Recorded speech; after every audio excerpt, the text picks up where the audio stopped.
Hi everyone, welcome back. We've got a brand new story to share with you. So let's begin. Sometimes the most powerful response to betrayal isn't confrontation or revenge. It's simply walking away and never looking back.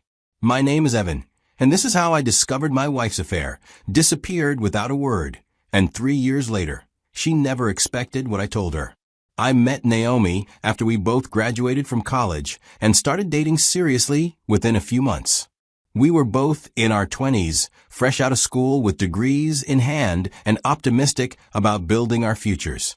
I'd studied communications and landed an entry-level marketing coordinator position at a mid-sized company in Denver.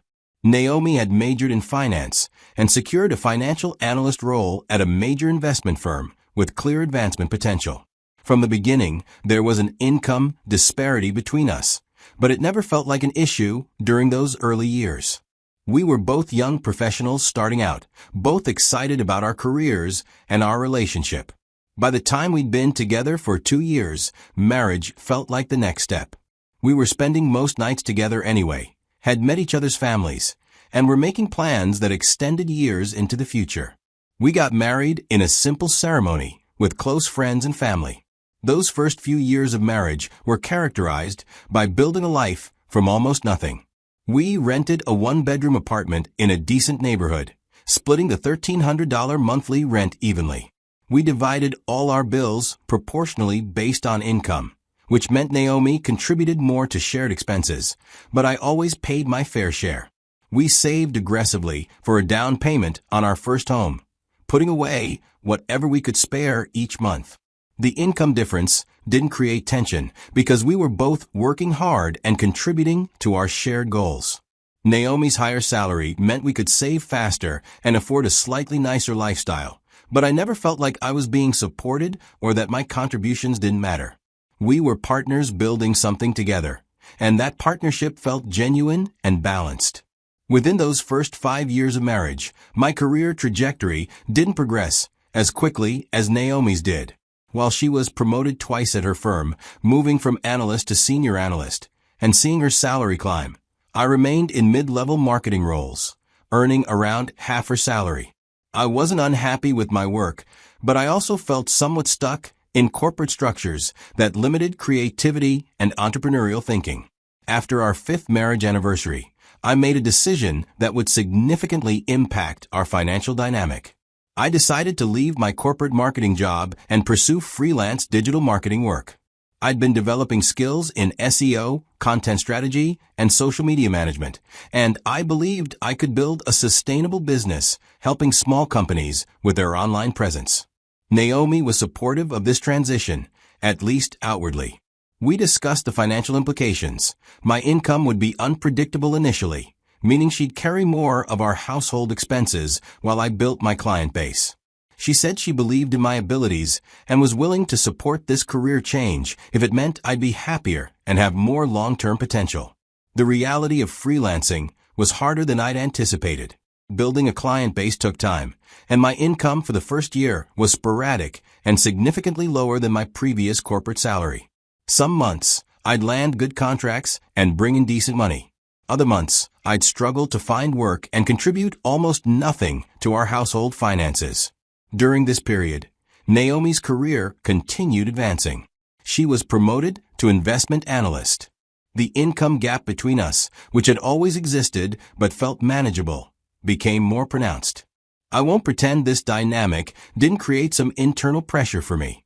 I felt like I should be contributing more financially, like my decision to pursue entrepreneurship was putting an unfair burden on Naomi. But whenever I expressed these concerns, she'd reassure me that she believed in what I was building, that the financial imbalance was temporary, and that we were still partners regardless of who earned what. Looking back, I realized that Naomi's reassurances during this period were probably masking the growing resentment she wasn't expressing directly. Maybe she did feel burdened by carrying most of our financial weight. Maybe she resented that I'd chosen a career path that made me dependent on her income. Maybe the income disparity started making her see me differently, less as a partner and more as someone she was supporting. Whatever was happening internally for Naomi, The external changes in our relationship became noticeable around the 7th year of our marriage. She started working increasingly late hours, often not getting home until 8 or 9 p.m., when her office officially closed at 6. When I'd ask about the late nights, she'd explain that she was working toward another promotion, that face time at the office mattered in her industry, and that she needed to prove her dedication to advance further. The explanation seemed reasonable on the surface. I knew investment firms had demanding cultures, and Naomi was ambitious about her career. But the frequency of late nights kept increasing, from once or twice a week to 3 or 4 times weekly, sometimes staying at the office until 10 or 11 p.m. On weekends, she'd often go into the office for a few hours, claiming she needed to prepare for Monday meetings or finish reports. Even when Naomi was physically home, she wasn't really present. She developed an obsession with her phone that I'd never seen before. She'd be scrolling constantly, checking messages even during dinner, taking her phone with her to the bathroom, sleeping with it on her nightstand instead of charging it in another room like she used to. When I tried to have conversations, her responses became increasingly superficial and distracted. Our emotional intimacy, which had always been a strong foundation of our relationship, eroded dramatically. We'd gone from deep conversations about our dreams, fears, and daily experiences to surface-level exchanges about logistics and schedules. We stopped having meaningful discussions about anything beyond bills and household management. The connection that had made me want to marry her in the first place seemed to be disappearing. About 6 months into this pattern, I finally confronted Naomi directly about what was happening. I told her I felt like we were becoming strangers living in the same house, that I barely saw her anymore, and that even when we were together, she seemed distant and disconnected. I asked if something was wrong, if I'd done something to upset her, if she was unhappy in our marriage. Naomi's response was immediate defensiveness. She said I wasn't being understanding, that I didn't understand the pressures of her career, that she'd worked incredibly hard to get where she was and couldn't just coast. She claimed she was focused on securing a director-level promotion that would significantly increase our household income and provide long-term financial security. She made it sound like her late hours and distance were sacrifices she was making for our future together. I wanted to believe her explanation. I wanted to think that this was just a challenging phase in her career that would pass once she achieved the promotion she was working toward. But something about her defensiveness felt off, like she was deflecting rather than actually addressing my concerns about our emotional disconnect. After that conversation, I tried to be more understanding about Naomi's schedule and focus. I stopped commenting when she came home late or spent entire weekends at the office. I tried not to take it personally when she'd barely look up from her phone during dinner. I wanted to believe that this was temporary, but the distance only grew. Naomi started treating me more like a roommate than a husband. We stopped having physical intimacy beyond occasional perfunctory encounters that felt more like obligation than desire. We were existing in parallel rather than building a shared life. I started feeling like I was living with a stranger who happened to share my last name and living space. The woman I'd married to had been replaced by someone cold, distracted, and seemingly uninterested in our relationship. I found myself questioning whether she still loved me, whether she regretted marrying someone who wasn't as financially successful as she was, whether our marriage was essentially over, but neither of us wanted to admit it. The discovery that changed everything happened on a Thursday evening, over many months into Naomi's pattern of late nights and emotional distance. She came home around 10:30 p.m., which had become fairly normal. What was also normal was her routine of heading straight to the shower immediately upon arriving home, not even really greeting me beyond a brief acknowledgement. I came into our bedroom when Naomi went to shower, and that's when I noticed her phone glowing on the dresser.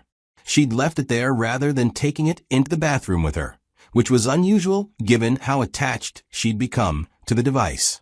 The screen was lit up with notifications, several text messages that had come through while she was in the shower. Curiosity pulled me toward the dresser.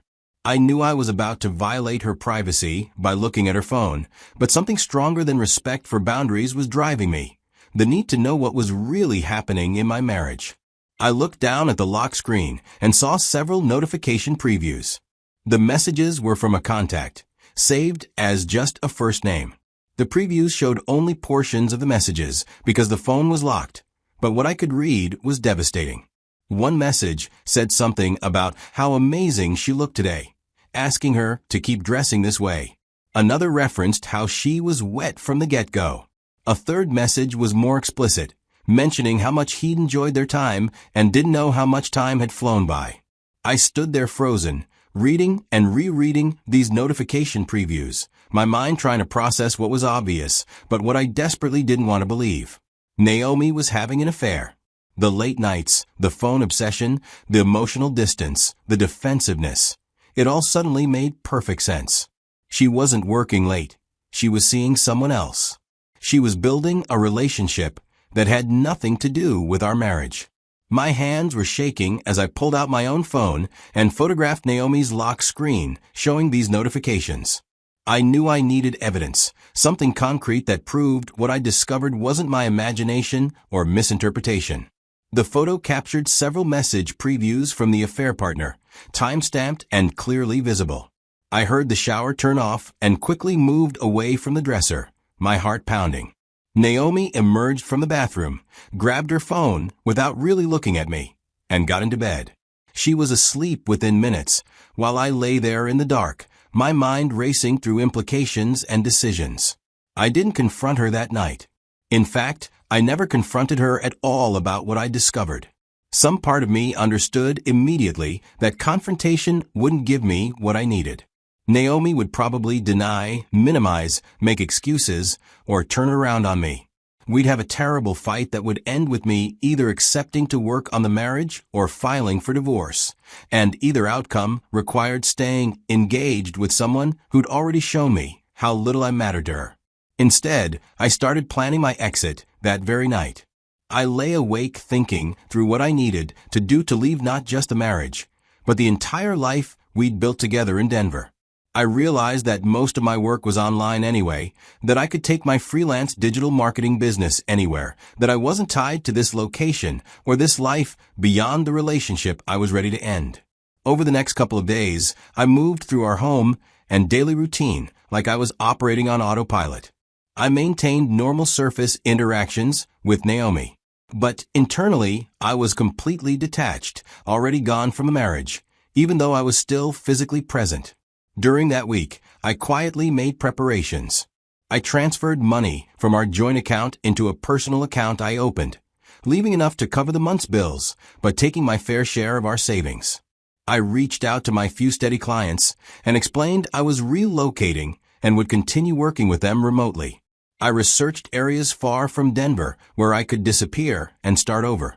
I also started liquidating my share of things that tied me to our life together. The entire week, Naomi barely seemed to notice anything different. She came home late most nights, spent minimal time interacting with me, and seemed relieved that I wasn't pushing for more attention or conversation. Her focus was clearly elsewhere, probably on her lover and whatever fantasy life she was building with him. On the following Thursday morning, exactly 1 week after discovering the affair, I waited for Naomi to leave for work as usual. She left around 7:30 a.m. The moment her car pulled out of our apartment complex, I moved into action. I packed 2 large suitcases with clothes, toiletries, and personal items that mattered to me. I packed my laptop, external hard drives with work files, and professional equipment. I took photographs and mementos that were mine or that I'd want to keep. Everything else I left behind. They were just things, and I was traveling light toward a new life. Before leaving, I went to our small printer and printed the photo I'd taken of Naomi's phone notifications showing her affair partner's messages. I placed this single sheet of paper on the kitchen counter, where Naomi would see it immediately when she got home. No note, no explanation, just the evidence of what I'd discovered and why I was gone. I went to the bank and withdrew a significant amount of cash from our joint account, about $15,000, which was roughly half our combined savings. I knew this would trigger alerts on Naomi's phone, but I didn't care. By the time she noticed, I'd already be gone. I used the remainder of what I considered my fair share to buy physical gold. The final step before leaving was cutting off all means of contact. I blocked Naomi's number on my phone. I blocked her on all social media platforms. I sent brief messages to my parents and brother saying I was okay but needed space and would contact them when I was ready. I wasn't angry with them, but I knew Naomi would use them to try to find me. I drove to a public parking lot and threw my SIM card into a dumpster. I'd already purchased a new phone with cash under a new number that Naomi didn't know. I closed down my social media accounts entirely rather than just blocking people. I changed my primary email address and set my old business email to an autoresponder saying I was taking a sabbatical.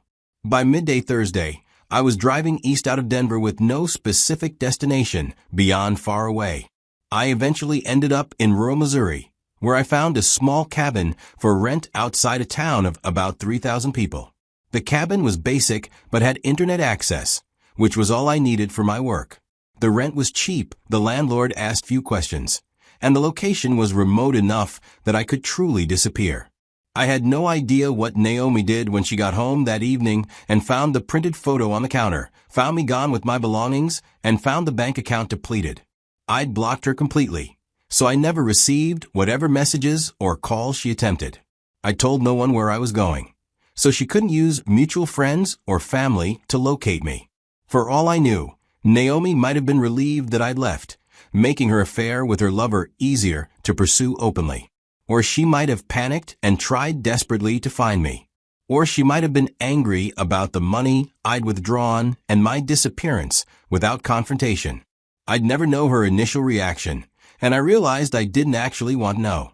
Her response didn't matter anymore, because I was done being part of her life. The first few months in Missouri were focused entirely on rebuilding. I had to establish new routines, develop local connections for basic needs, and stabilize my freelance business now that I was working entirely remotely from a location where I knew no one. The work was actually therapeutic. It gave me structure and purpose during a time when I might otherwise have spent too much energy processing heartbreak. Mentally, I went through stages that I recognized as grief, even though I'd been the one to leave. I grieved the marriage I'd thought I had, the partner I'd believed Naomi was, the future we'd been building together.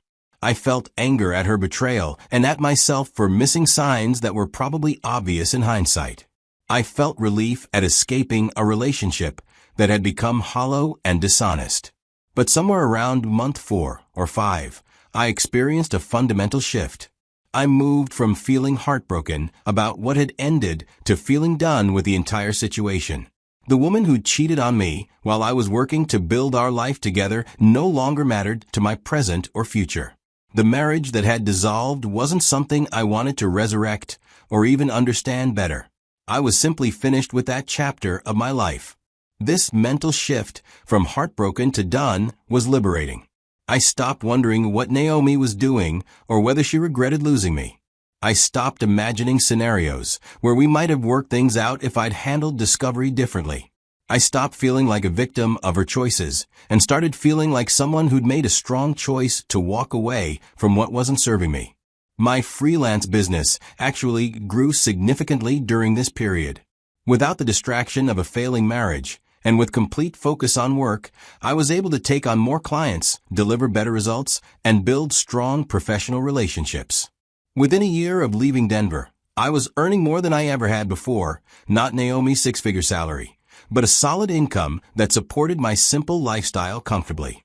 I also discovered that I genuinely enjoyed the solitude and simplicity of my new life. The cabin in rural Missouri offered peace I hadn't experienced in years. I'd wake up to quiet mornings, work at my own pace, take walks through woods behind the property, and spend evenings reading or watching movies without the tension that had characterized my final years with Naomi. I wasn't lonely. I was content. Over the 3+ years following my disappearance, I occasionally wondered if Naomi had tried to find me. I assumed she probably had, at least initially. She'd want to understand why I'd left without confrontation, might want to offer explanations or apologies, and would certainly want to finalize legal issues around our marriage and finances. But I'd made myself essentially unfindable by cutting all digital traces and telling no one where I'd gone.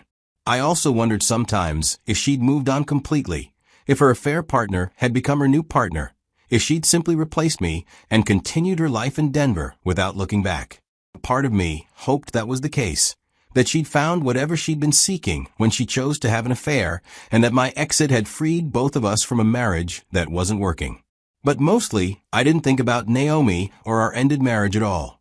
I was building a new life that had nothing to do with who I'd been during those years in Denver.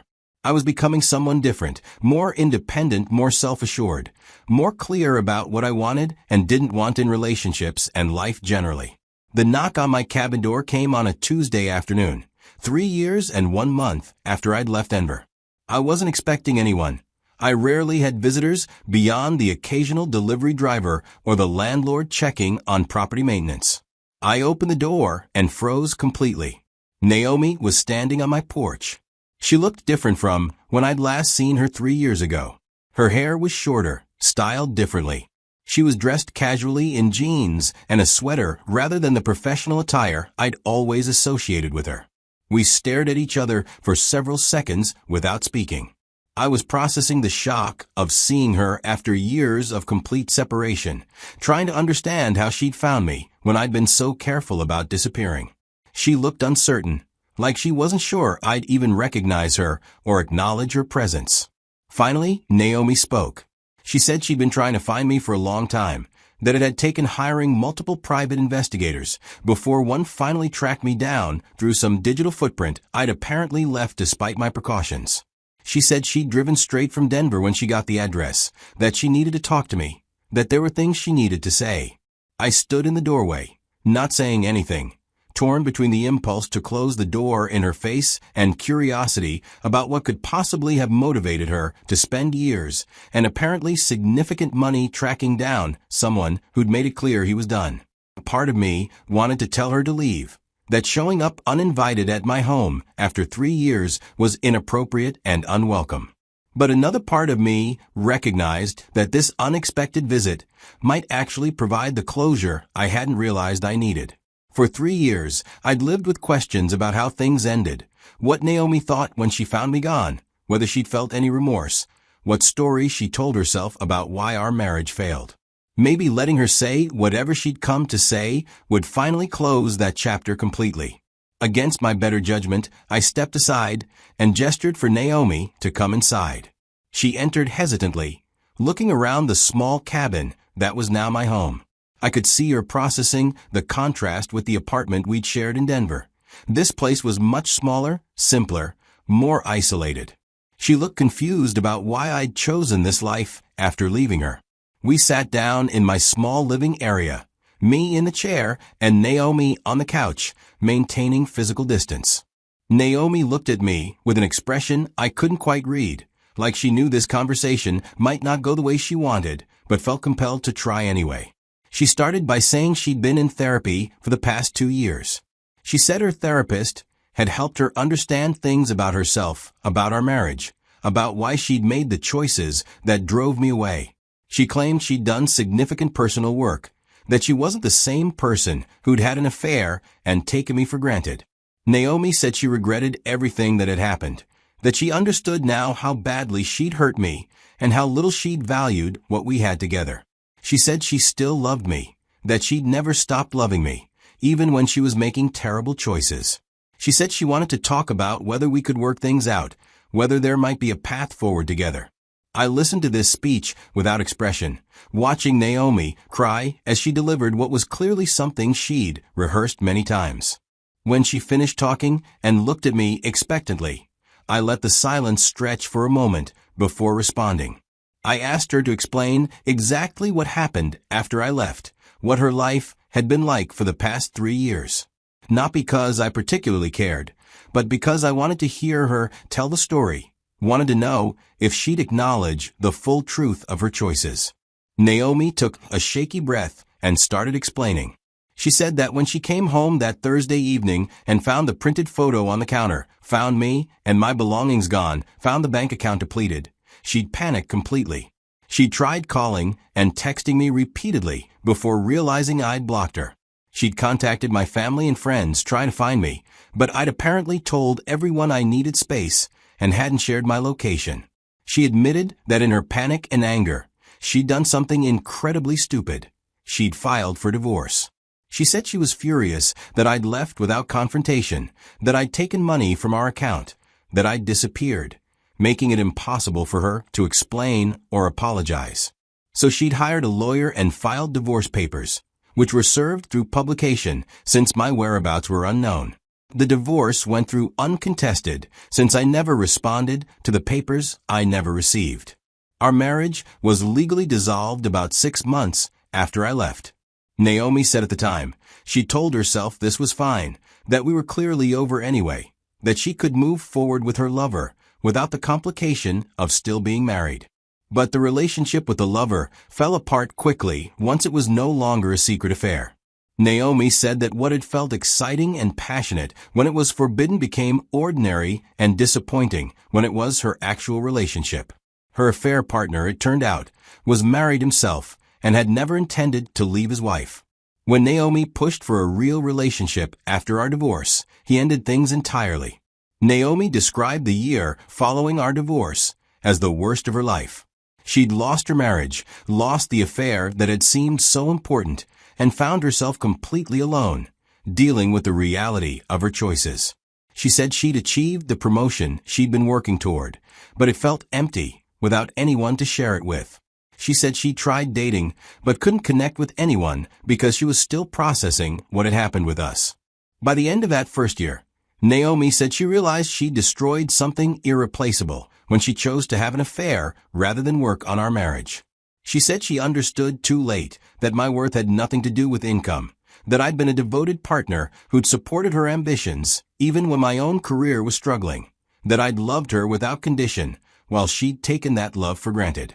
She said she'd started therapy trying to understand why she'd sabotaged a good relationship, why income disparity had made her resentful rather than grateful, and why she'd sought validation from an affair rather than addressing problems directly. She claimed the work had been painful but necessary, that she'd confronted ugly truths about her values and priorities. Naomi said that over the past 2 years, finding me had become almost an obsession. She'd hired 3 different private investigators before one finally tracked me down. She'd spent thousands of dollars on this search. She said she needed to tell me all of this, needed to apologize properly, needed to know if there was any possibility I could forgive her and consider trying again. She looked at me with tears streaming down her face, clearly hoping for some sign that her story had moved me, that her regrets and therapy and efforts to find me meant something. She asked directly if I could ever forgive her, if we might have another chance together. I looked at Naomi calmly, feeling nothing but clarity about what needed to be said. I told Naomi that she was making a fundamental mistake in how she understood what happened to our marriage. I said she seemed to think she lost me when I discovered the affair and left, that the betrayal was the moment everything fell apart. But that wasn't accurate at all. I explained that she didn't lose me when she cheated. She lost me when I realized I was begging someone to value me. She lost me during all those months when I was trying to connect with her and she was pulling away. She lost me every time I asked what was wrong, and she dismissed my concerns. She lost me when I found myself grateful for scraps of attention from my own wife. She lost me gradually, long before I found those text messages on her phone. The affair, I told her, wasn't what destroyed our marriage. It was just a confirmation of what I'd already known, that I didn't matter to her anymore, that she'd checked out of our partnership, that I was putting all my energy into a relationship where I was barely even considered. I said that discovering the affair had actually freed me from the torture of wondering what I was doing wrong, why my wife had become a stranger, and whether I was just being paranoid about her distance. The affair permitted me to stop trying, to stop begging for basic consideration from someone who'd already decided I wasn't enough. Naomi started crying harder, but I continued because she needed to hear this truth. I told her that her therapy and regrets and efforts to find me were about her own guilt and loneliness, not about valuing me. She'd lost her affair partner, achieved her promotion, and found herself alone with the reality of her choices. Now she wanted me back, not because she'd realized my actual worth, but because she'd realized that having someone devoted to her, even if they earned less, was better than being alone. I said that if our income situations had been reversed, if I'd been the one earning 6 figures while she struggled with freelance work, she probably never would have had an affair or lost respect for me. But because I earned less, because I'd chosen entrepreneurship that didn't immediately pay off, because I was the one financially dependent during a tough period, I became someone she could discard. I told Naomi that her showing up 3 years later to ask for another chance proved she still didn't understand the fundamental problem. Real love doesn't require someone to prove their worth through income. Real partnership doesn't mean carrying resentment about financial contributions while pretending everything is fine. Real commitment means working through difficulties together rather than seeking validation elsewhere when things get hard. Naomi was sobbing now, probably understanding for the first time that I wasn't someone she could convince or win back, that the person she'd been married to no longer existed. The man who'd loved her enough to ignore red flags and accept crumbs of affection was gone, replaced by someone who knew exactly what he deserved and wouldn't accept less. I stood up, indicating that this conversation was over. I thanked Naomi for coming, for providing the closure I hadn't known I needed. I said I hoped she found whatever she was looking for, but it wouldn't be with me. I asked her to leave. Naomi stood slowly, looking at me like she was seeing me clearly for the first time in years. She started to say something, then seemed to realize there were no words left that would change anything. She walked to the door, turned back once as if to memorize my face, and then left. I watched through the window as she got into her car and drove away down the dirt road leading from my cabin. I felt no satisfaction, no vindication, no triumph. I just felt finished. The chapter that had ended abruptly 3 years ago when I left Denver had now properly closed with this final conversation. I sat down in my chair and reflected on what had just happened. Naomi had spent years and thousands of dollars trying to find me, driven by guilt and regret and loneliness. She'd rehearsed apologies and explanations, built a narrative about personal growth and changed priorities, and hoped that her efforts would prove she'd learned and deserved another chance. But all of that was about her feelings, her regrets, her loneliness, her desires. None of it was actually about me or about understanding what I'd experienced during those final months of our marriage when I was fighting for connection with someone who'd already mentally left. I realized that my disappearance hadn't been about punishing Naomi or making her suffer. It had been about choosing peace over prolonged pain, about refusing to participate in the slow death of being devalued, about understanding that my worth wasn't up for negotiation. Leaving without confrontation wasn't weakness. It was recognizing that no conversation would change someone who'd already decided I wasn't enough. Naomi had found me 3 years too late.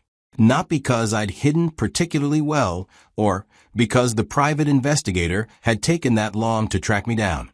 She'd found me too late because I'd stopped waiting to be found, stopped hoping she'd realize my value, stopped defining myself by whether she chose to love me.